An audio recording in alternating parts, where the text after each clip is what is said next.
السلام عليكم يا جدعان، وأهلا بكم في أول حلقة من برنامجكم الجديد بالهداوة يا مؤمن. البرنامج اللي هيهزر معاك ويقول لك كلمتين كده على الماشي.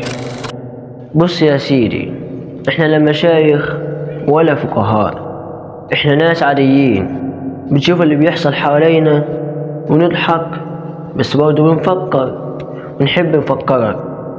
هنتكلم عن الدين بس من غير تعقيد عن الدنيا، بس من غير ما ننكد على الغلط، بس من غير تنفيذ، وهنديك نصايح بس بطريقة تضحكك.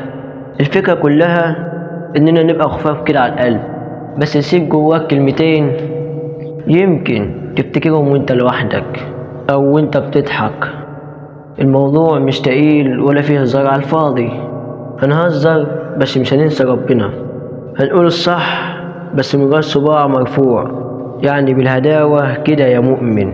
لو عجبتك الفكرة دوس لايك وسبسكرايب، واستناني كل اسبوع في حلقة جديدة. وافتكر الدنيا مش مستاهلة، بس الآخرة والله مستاهلة.